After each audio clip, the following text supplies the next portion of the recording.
안녕하십니까. 한배국제결혼 전문업체 두물머리 조성욱입니다. 오늘 주제는 한국 신랑과 결혼한 베트남 여성이 도망가는 이유를 주제로 이야기해 보도록 하겠습니다. 이야기를 하기 전에 제 구독자분들 중에 이 사연을 의뢰했던 분들이 두 분 계셔가지고 그 두 분의 이야기를 토대로 이야기를 하고 대처하는 방법에 대해서 한번 이야기해 보도록 할게요. 한국 남성분이 베트남 여성과 결혼을 했고, 그리고 이제 신부가 한국에 입국을 하고 1년 정도 사실혼 관계로 있었습니다. 근데 1년 정도 살고 난 후에 베트남 신부가 가출을 했고, 가출하면서 일자리를 찾아 떠났다고 이렇게 얘기를 하더라고요. 그래서 제가 그 사연자분한테 이제 자초지종을 좀 물어봤어요. 왜 가출을 하고 왜 돈을 벌러 갔냐라고 이제 얘기하니까 이제 그 부분에 대해서 얘기는 안 하더라고요. 그리고 자기는 이제 남편으로서의 책임을 다했다라고 얘기를 해요. 그리고 뭐 한 달에 용돈도 얼마씩 주고, 그리고 뭐 아내하고의 뭐 관계라든지 이런 게 뭐 소원하지는 않았는데, 근데 갑자기 왜 마음이 다쳤는지 모르겠다. 이제 남자 측에서는 또 이렇게 주장을 하더라고요. 근데 제가 뭐 전에도 이야기를 하듯이 외국 사람이 한국에 왔을 때 주변에 아는 사람들이 전혀 없어요. 그리고 반대로 한국 사람이 타국에서 만약에 산다라고 하게 됐을 때 아는 사람이 전혀 없는데 내가 나가서 일을 하는 거는 쉽지가 않거든요. 내 적성에 맞는지도 안 맞는지도 모르고, 그리고 어느 소통이 안 되기 때문에 일자리를 구하는데 힘들다 이 말이죠. 근데 이 남성분 같은 경우에는 내가 1년을 살고 1년 동안 내가 잘해줬지만 아내가 도망을 갔다라고 하게 되면 원인은 있다라는 거예요. 네, 대부분 1년을 살고 아내가 가출을 한다. 그러면은 처음에는 이제 아내도 한국에서 적응하려고 노력을 많이 했겠고, 그리고 아내로서 남편한테 어느 정도는 맞춰주려고 많이 노력을 했겠죠. 하지만 이 뭐 성격 차이가 있을 수도 있는 거고, 문화 차이라든지 뭐 소통의 차이가 있기 때문에 이런 부분이 서로가 안 맞게 되면 당연히 떠나갔겠죠. 그리고 솔직한 얘기로 남편이 뭐 생활비서부터 용돈서부터 그리고 이제 의식주서부터 이런 게 안전하다고 하게 되면 누가 도망을 가겠냐 이 말이죠. 도망가라고 등 떠밀어도 도망을 안 가요. 근데 일방적으로 남자 주장만 갖고 뭐 이야기를 하기는 쉽지는 않다. 그리고 이제 두 번째 상담을 했던 사연자분 같은 경우에는 이제 한국 혼인신고, 베트남 혼인신고는 다 완료가 됐어요. 그리고 이 남성분 역시 국제결혼 업체를 통해서 결혼을 했고, 근데 여기서 이제 이 발생됐던 원인은 뭐냐면 신랑이 베트남으로 넘어가서 뭐 데이트를 할 수 있는 거고, 그리고 뭐 식사를 하러 갈 수도 있는 거고, 아니면은 베트남에 이제 뭐 공원이라든지 아니면 놀이동산이라든지 아니면은 관광지라든지 이런 투어를 할 수가 있잖아요. 근데 베트남 신부가 차에 타도 핸드폰 게임만 하고, 호텔에 들어가도 핸드폰 게임만 하고, 식당을 가도 핸드폰 게임만 하고 막 이래 버리니까 이제 신랑분이 너무 화가 나는 거예요. 그래서 이제 말다툼을 했다 이거죠. 근데 이제 여기서 중요한 건 말다툼을 했는데 이 여성이 신랑을 베트남의 한 외곽 지역에다 두고 신부가 택시 타고 넘어갔다 이 말이에요. 그러면 우리 같은 젊은 사람들 같은 경우에는 뭐 호텔이 어딘지 그리고 내 위치가 어딘지 대충 파악을 한단 말이에요. 그래서 간단한 뭐 소통이나 뭐 어플리케이션을 통해 가지고 우리 이 호텔로 가자 이렇게 얘기를 할 수가 있거든요. 근데 이 분이 이게 너무 황당하고 어이가 없으니까 이 여성과 계속 진행을 해야 되는지 말아야 되는지 고민을 좀 갖고 있더라고요. 그래서 제가 그랬죠. 사장님 한번 생각을 해보셔라. 사장님이 아무도 모르는 외딴 지역에 본인하고 같이 갔는데 본인을 그렇게 내팽개치고 갔다라고 하게 되면 사장님 같으면은 그게 사람으로서 가당키는 한 말입니까? 제가 이제 얘기를 하니까 저는 그거는 도무지 말이 안 된다. 그래서 제가 이제 그 부분한테도 그 부분을 가지고 제가 얘기를 했어요. 이거는 용서를 떠나서 이거는 엎으셔야 됩니다. 그리고 결혼 비자가 나오지 않았기 때문에 이혼을 하셔도 다른 여성과 재추진을 하셔서 결혼을 할 수가 있고 결혼 비자 받고 한국으로 들어올 수 있으니 이쯤에서 접으세요 라고 이제 저는 얘기를 했어요. 근데 이제 이 남성분이 또 이제 하나 또 화가 나는 건 뭐였냐면 자기를 진행한 업체에서 본인의 이런 사연을 가지고 조리돌림을 했다 이 말이에요. 그러면 국제결혼 업체가 중립을 가지고 이런 일이 발생을 했을 때 뭐 남자가 실수한 부분도 있을 수 있을 거고 없을 수도 있다 이 말이에요. 근데 이거를 뭐 SNS나 유튜브를 통해서 공론화를 시키면 안 된다라는 거죠. 왜? 이분은 클라이언트잖아요. 그죠? 손님이고 내가 돈을 내고서는 이 업체를 믿고 국제결혼을 진행을 했는데 자기를 마치 안 좋은 사람처럼 조리돌림을 한다. 거짓 뭐 이니셜까지 해가지고 이렇게 나를 나쁜 사람으로 몰아갔다. 이 얘기를 하더라고요. 그래서 업체에서는 어느 정도는 자기가 이제 객관적으로 이 남성분한테 3자 대면을 다 해보고 누가 잘했는지 잘못했는지 그 현장에서 해결해 줘야 되는데 이제 그렇게 공론화 했다라는 거는 잘못됐다라고 저는 생각이 됩니다. 이제 얘기를 했고 그리고 제가 이분한테도 이 여성하고 결혼을 한다라고 하게 되면 사장님의 결혼 생활은 아마 지옥으로 갈 수도 있다. 그러니까 이쯤에서 정리를 하십시오. 라고 이제 저는 얘기를 했어요. 근데 대부분의 국제 결혼을 진행을 하시는 분들이 내가 이제까지 돈 낸 게 아까워서 그리고 한국에 오면 믿을 사람이 나밖에 없으니까 바뀔 수 있겠지라는 작은 실마리의 희망을 또 이렇게 갖고 계시는 분들이 많아요. 근데 과감하게 자를 건 자르셔야 된다. 그리고 이제 제가 이 부분에 대해서도 우리 와이프한테 얘기를 했어요. 내가 만약에 이런 일이 있으면 나는 얘 거들떠도 보지도 않는다. 그냥 내쳐버린다. 이런 얘기를 하니까 우리 와이프도 하는 얘기가 그 여자는 정말 미친 여자라고 어떻게 길도 모르는 한국 사람을 외곽 지역에다 방치를 하고 지가 택시 타고 오냐고. 나 같아도 그런 여자는 가만히 안 둔다. 이렇게 얘기를 하더라고요.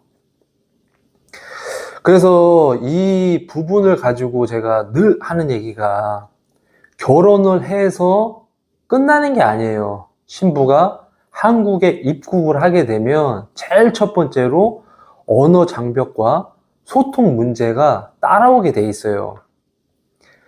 왜냐면은 외국 여성이 한국어 토픽 따봤자 대화가 잘 되질 않아요. 그리고 신랑도 마찬가지고 뭐 신랑의 가족도 마찬가지고 베트남어 자체를 모르기 때문에 일상적인 대화가 안 돼요.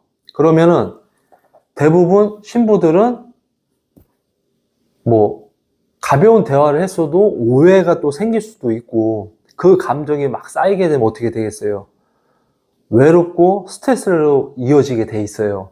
그러면 이거는 한국에서 산다고 하더라도 창살 없는 감옥이라 이거죠. 그래서 제가 항상 국제결혼을 이렇게 상담하시는 분들 중에 30 중반, 후반, 40 초반 정도 되시는 분들한테는 외국인 여성이 한국에 입국을 해서 한국 생활을 잘 적응하려면 남편의 헌신적인 사랑이 필요하다.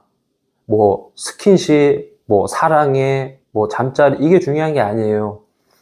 나로 인해 안전할 수 있고 편안할 수 있고 그리고 내가 노력을 해서 언어도 아내한테 알려줄 수 있고 서로가 이렇게 교류가 되어야지만이 소통에서 어느 정도는 자유를 얻거든요. 그러면은 신부가 한국에 적응하는 데 있어서 도움이 되지, 도움이 안 될래 안 될 수가 없습니다. 그리고 이제 두 번째가 문화 차이와 생활 방식. 베트남 같은 경우에는 가족 중심 문화예요. 그리고 진짜 뭐 저녁을 먹는다라면은 대부분 그 근처이기 때문에 가족들이 다 와서 같이 저녁 먹고, 그리고 이런저런 얘기하면서 뭐 맥주 한잔 하고 그러면서 또 이렇게 또 뿔뿔이 흩어지고, 휴가 같은 게 있어도 가족들끼리 다 단체로 모여가지고 우리나라 한 70년대 80년대처럼 모여서 휴가 떠나고 놀고 이렇게 하면서 이제 되게 돈독하게 잘 지낸단 말이에요. 근데 지금 우리나라 보시면 알잖아요. 우리나라의 가족들 보시면은, 그죠? 보수적이고 폐쇄적이고 말도 제대로 안 하고, 그리고 이제 뭐 시부모님들 같은 경우에는 좀 이렇게 딱딱하잖아요. 그리고 이제 뭐 집안일을 뭐 베트남 신부가 뭘 한다라고 했을 때 고운 시선으로 바라보는 사람이 없어요. 너 왜 이렇게밖에 못해? 그냥 일꾼 취급하는 거라 이 말이죠. 그리고 이제 뭐 자유 시간도 없고, 그러니까 이제 그런 압박감들, 그런 압박감들이 또 스트레스를 준다 이거예요. 그리고 세 번째, 경제적 현실의 괴리. 대부분의 이제 베트남 여성들이 한국 남자와 결혼하면 부유하게 살 수 있다라는 이제 뭐 기대를 갖는 사람들도 있고, 그리고 그 기대를 갖지 않고 그냥 사랑만으로 또 오는 사람도 있어요. 근데 실제로 보면 저소득층 남성들이 많고, 그리고 현실과 너무 이제 동떨어져 있기 때문에 이 가족들한테 그래도 어느 정도 자기도 도움이 되고 싶고, 이제 베트남 가족들한테. 근데 이제 그런 게 전혀 안 되게 되면 또 이제 내가 생각했던 꿈, 그리고 절망감, 이런 게 또 생길 수가 있죠. 그리고 네 번째가 한국 남편의 가정폭력 및 통제. 일부 한국의 남성들이 신부를 사온 사람처럼 취급을 많이 해요. 그래서 뭐 외출도 제한하고 전화도 감시하고 폭언 폭행하고, 그리고 여성이 이제 뭐 도망을 가게 되면은 이제 어떻게 하겠어요? 바로 그냥 가출 신고하고, 이제 본인이 잘못한 걸 전혀 개의치 않고 바로 가출 신고하고, 뭐 돌아와도 용서하지 않고, 그러다 보니까는 이제 외국인 여성들이 이제 보호시설이나 이런 데로 많이 피신을 하죠. 그리고 다섯 번째, 국제결혼 업체의 불투명한 절차. 일부 국제결혼 업체들이 상대방의 성격, 그리고 경제, 그리고 상황, 건강 등을 제대로 알려주고 소개를 해야 돼요. 근데 예를 들어서 신랑이 있는 그대로를 이제 프로필을 얘기를 해주고 서로 번역 공증한 거를 신부한테 보여줘야 되는데, 그러지 않고 뭐 이 사람이 연봉 뭐 3천 4천밖에 안 되는데 막 6천 7천이라고 거짓말하고, 그리고 지방에 사는데 뭐 수도권에 산다라고 하고, 이렇게 이제 잘못된 정보를 또 이렇게 얘기를 하고. 그리고 이제 제일 중요한 게 뭐냐면, 이 사람이랑 결혼하면 뭐 한 달에 베트남에 얼마씩 송금을 해줄 거다, 가족들 생활비를 책임져 줄 거다. 근데 신랑하고 얘기가 전혀 되지도 않은 이 부분을 가지고 이제 어떻게든 성혼을 시키려고 이 중간에 통역사가 거짓말을 하거나, 이제 현지 에이전시 대표가 또 거짓말하는 경우가 있어요. 그렇게 되면 어떻게 되겠어요? 신부가 한국에 와서 내가 사기당했구나, 그리고 우리나라보다, 우리 집보다 더 못 사는 거에 대한 이제 충격을 받는 경우가 되게 많이 있죠. 여섯 번째는 사랑 없는 결혼. 빠른 절차로 결혼이 이루어지다 보니 사랑이나 이해 없이 서류만으로 결혼하는 사례가 많습니다. 감정적 유대가 없기 때문에 문제가 생기면 쉽게 무너집니다. 이게 전반적으로 어느 정도는 맞는 얘기입니다. 근데 속성 결혼을 했다고 해서 깨지는 커플이 있는 사람들도 있지만 또 행복하게 또 잘 사는 사람들이 있어요. 그건 뭐냐? 어느 정도 외모나 그리고 이제 자격이나 경제 능력이나 이게 남자도 맞고 여자도 어느 정도 맞으면 속성 결혼을 해도 문제되는 건 없어요. 근데 속성 결혼을 했는데 문제가 되는 경우는 딱 그거죠. 나이 차이가 너무 많이 나는 사람, 뭐 삼촌뻘, 아빠뻘 되는 사람, 그런 사람하고 젊은 여성이 그런 거 전혀 안 따지고 결혼을 한다라고 했을 때에는 의심부터 해봐야 되는 거거든요. 대부분 어느 정도 한국 남자도 마찬가지고 외국 여성도 마찬가지예요. 내가 이 여성을 배우자로 볼 때 이 여성의 이제 나이도 한번 보고 그리고 외모도 한번 보고 그리고 이 사람의 성격, 라이프 스타일 그리고 이 사람의 직업군도 보고 이 사람이 학력이 어느 정도 나왔는지를 볼 수 있단 말이에요. 그러면은 남자가 괜찮은 사람이에요. 스펙도 괜찮아. 그럼 당연히 신부도 스펙 좋은 여자를 소개를 받을 수가 있어요. 근데 남자가 별 볼 일이 없어. 그럼 여자가 그 이상의 능력을 가진 여자를 소개를 받을 수 있을까요? 소개 절대 못 받거든요. 그래서 서로 맞는 사람들끼리 소개를 받고 맞선을 진행을 한다 이 말이죠. 그러면은 정말 내가 이 여자와 결혼을 한다라고 했을 때에는 이 여성의 전반적인 부분을 다 확인을 해야 되는 거고 그리고 나하고의 나이 차이, 이 갭 차이가 너무 나는지 안 나는지도 본인들이 판단을 해야 돼요. 그러면은 업체에서는 또 그 얘기는 하겠죠. 나이 차이가 너무 나기 때문에 이 여성의 마음을 컨트롤을 본인이 잘 할 수 있으면 상관이 없지만 컨트롤이 안 되게 되면 이것도 싸움으로 번질 수가 있다. 이렇게 이제 안내해 주는 사람도 있고, 그냥 무조건, 이 여성이 뭐 사장님을 마음에 들어 합니다. 어떻게든 빨리빨리 성혼시키기 위해서 그렇게 하는 분들이 있는데, 그렇게 하게 되면 당연히 이제 피해는 고스란히 본인이 또 감당을 해야 되는 거거든요. 그리고 이제 7번째, 적응 지원의 부족. 결혼 후 한국 사회에 적응할 수 있도록 돕는 언어교육, 상담, 취업 지원이 부족하거나 지역마다 차이가 큽니다. 결국 여성은 사회적으로 고립감을 느끼고 도망을 선택하게 됩니다.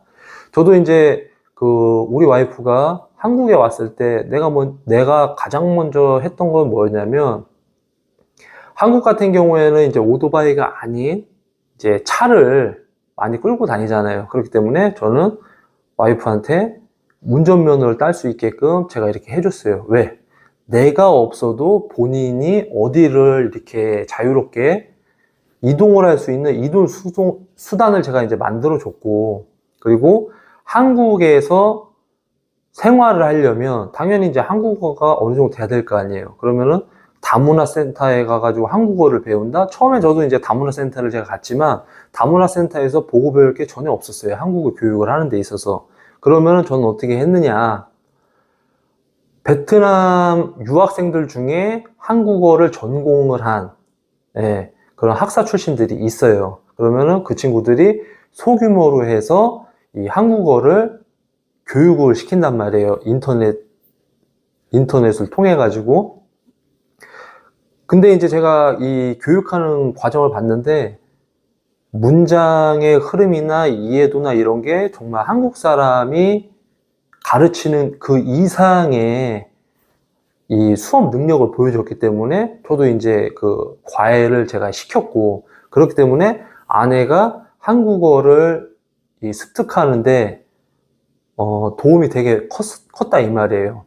그리고 대부분 뭐 이렇게 한국에서 이제 베트남 여성이 적응을 할 수 있는 그런 상황을 만들어 줄 때 집에만 있으면 외롭잖아요. 그죠? 그러면은 저 같은 경우에는 이제 아파트 단지에 그 문화센터가 있잖아요. 그러면 거기서 뭐 운동을 할 수도 있게끔 하고, 그리고 아니면은 뭐 요리 교육을 할 수도 있게끔 하고, 아니면은 내가 뭐 출장 같은 데 갈 때 같이 이동도 할 수 있게끔 해줬고, 그리고 한국 생활이 외롭지 않게 저는 해줬어요. 그리고 뭐 회사에서 뭐 회식이 있다든지, 그리고 이제 뭐 모임이 있다든지 하게 되면은 저는 개인적인 모임을 안 나갔어요. 이제 회사 같은 경우에는 이제 업무의 연장이기 때문에 제가 이제 그런 데는 같이 이제 와이프와 같이 다녔고, 그리고 이제 그렇게 함으로써 한국 생활을 또 적응을 하고, 그리고 한국의 다양한 그런 문화나 그리고 다양한 그 관광 이런 곳들이 많이 있잖아요. 그러면 그런데도 일주일에 한 번씩은 콧바람 쐬러 이 데이트도 하고 드라이브도 하고 하면서 즐거운 시간을 많이 보냈다 이거죠. 그러면 외국 사람이 한국에서 살면서 자기가 살면서 누릴 수 있는 거를 어느 정도는 자유롭게 누린다라고 하게 되면 당연히 한국 생활에서 적응하는 거는 쉽다 이 말이에요. 그리고 이 베트남 여성이 한국 남성과 결혼을 하는 거는 딱 두 가지예요. 정말 내가 이 사람과 결혼을 해서 잘 살고 싶어서 왔던 사람이 있고, 아니면은 나는 얘를 이용을 해서 한국에서 비자 받자마자 나는 도망가서 돈 벌어야지. 딱 이런 두 가지의 여성들이 있다 이 말이죠. 근데 전자 조건으로 갔을 때 그녀들이 바라는 거는 부자가 되는 것도 아니고 화려한 삶을 사는 것도 아니에요. 그저 존중받고 사랑받고 그리고 이제 평범하게 살아가는 거를 선택한 여성이라 이거죠. 그래서 사랑은 국경을 넘을 수가 있어요. 근데 내가 상대방을 이해하거나 존중하거나 배려하거나 사랑하는 마음이 없으면 국제결혼이 과연 쉬울까요? 어렵죠. 그리고 나는 피해자다 이런 생각을 갖게 될 겁니다. 그리고 제가 전에도 항상 얘기하지만 부부가 결혼을 해서 한국에서 정착을 해서 살아가잖아요. 그러면은 내가 장점이 5가지가 있고 단점이 5가지가 있어요. 그러면 여자도 마찬가지예요. 장점이 5가지가 있고 단점이 5가지가 있으면은 이 서로의 단점을 장점으로 맞춰주는 역할을 해주면 돼요. 그러면은 다투거나 싸우거나 서로 뭐 스트레스 주거나 할 필요가 전혀 없죠. 서로 존중하고 서로 아껴주고 서로 사랑을 해주니까. 그렇기 때문에 여러분들이 정말 국제결혼을 내가 만약에 한다라고 하게 되면은 그 나라의 언어를 자기도 배워야 되고 그 나라의 문화, 그 나라의 음식, 그리고 그 나라의 그러니까 아내분의 가족들을 내 부모처럼 섬기고 존중하고 아껴줘야지만이 아내도 신랑의 부모님을 존중해주고 아껴주고 사랑해준다 이 말이에요. 그렇기 때문에 내가 정말 내가 국제결혼을 해서 행복하게 살아야지라는 마음을 먹고 있다라고 하면 본인이 갖고 있는 선입견부터 다 깨야 되는 거고, 그리고 이러한 좋은 부분은 내가 빨리빨리 습득을 하는 게 가장 좋습니다. 그리고 또 이렇게 또 제 영상을 또 시청을 해주시고 그리고 응원해 주시고 지지해 주셔서 진심으로 감사합니다. 구독, 좋아요는 다음 영상을 만드는 데 큰 힘이 됩니다. 감사합니다.